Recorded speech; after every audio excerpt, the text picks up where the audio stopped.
खूनी डकैतों ने कमरे में लगे कैमरे को एक स्टिकर से ढक दिया, फिर हथौड़े का इस्तेमाल कर दीवारों की जांच शुरू कर दी। जब उन्हें दीवार के अंदर से कुछ असामान्य आवाजें सुनाई दी तो उन्होंने पूरी ताकत से दीवार पर हथौड़ा मारा। जैसे ही दीवार टूटी, वहां एक छिपा हुआ तिजोरी नजर आया। फिर उनके साथी ने जल्दी से स्टेथोस्कोप पहनकर तिजोरी का लॉक घुमाना शुरू किया, लेकिन जब उन्होंने बड़ी मेहनत के बाद तिजोरी खोली तो उसमें कुछ भी नहीं था। वो पूरी तरह खाली थी। सभी लोग निराश हो चुके थे। तभी एक साथी से गलती से गोली चल गई और वो सीधा बगल में खड़ी करोड़ों की कार पर जा लगी। जब उस आदमी ने ध्यान से देखा तो गोली के छेद से एक सुनहरी चमक निकल रही थी। उसने तुरंत कुछ समझ लिया और साथी से रॉड मंगवाकर कार की पेंट को खुरचना शुरू कर दिया। हैरानी की बात यह थी कि पेंट के नीचे शुद्ध सोना था। अपनी बात की पुष्टि के लिए उसने कार के पिछले हिस्से की भी पेंट हटाई और वहां भी वही मिला, पूरी कार शुद्ध सोने से बनी हुई थी। लेकिन समस्या ये थी कि वे लोग 18वीं मंजिल पर थे। अब इतनी कीमती कार को नीचे कैसे ले जाएं? इसके लिए उन्होंने एक खिड़की का शीशा निकाला और एक क्रेन की मदद से कार को नीचे भेजने की योजना बनाई। ऊपर से जैसे ही साथी ने क्रेन चालू की, कार को धीरे धीरे नीचे की तरफ उतारा जाने लगा। कुछ देर में कार उस मंजिल पर पहुंच गई जहां उनके साथी पहले से तैयार थे। वो लोग वॉकी टॉकी के जरिए आपस में बात कर रहे थे। फिर एक साथी ने स्टील फ्रेम में रस्सी बांधी। इसी दौरान काला भाई रस्सी पर चढ़कर कार में जाने लगा, लेकिन तभी अचानक एक साथी का पैर फिसल गया और वो सीधे कार के साथ हवा में झूलने लगा। वो गिरते गिरते बचा क्योंकि उसने कार के बम्पर को कसकर पकड़ लिया। इस बीच दोनों लोग कार की छत पर आ चुके थे। वो व्यक्ति अब गिरने ही वाला था। तभी साथी ने हाथ बढ़ाकर उसे खींच लिया और बचा लिया। अब वो दोनों कार की छत पर बेहद घबराए हुए थे क्योंकि अब भी कार खिड़की से बस थोड़ा ही दूर थी। फिर दोनों ने जान की बाजी लगाते हुए कार को झुला झुलाकर खिड़की के पास लाया और तभी एक साथी ने लोहे के हुक से कार को खिड़की की तरफ खींच लिया।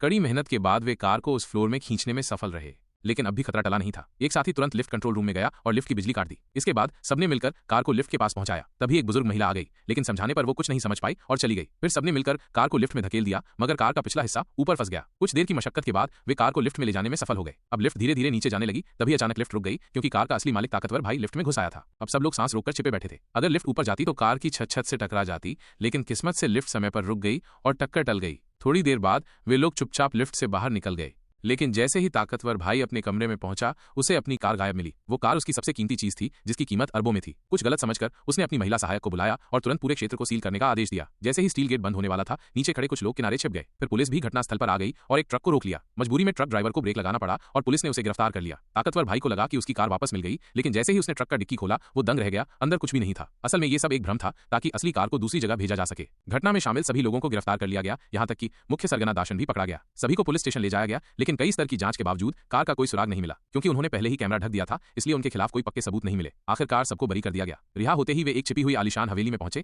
जहां उन्होंने रिमोट से स्विमिंग पूल के नीचे एक गुप्त दरवाजा खोला। सभी के हैरानी भरे निगाहों के बीच वहीं पर वो सोने की कार छिपी हुई थी और इस तरह वे लोग उस शुद्ध सोने की कार से ऐशो आराम और शानो शौकत से भरपूर जीवन जीने लगे।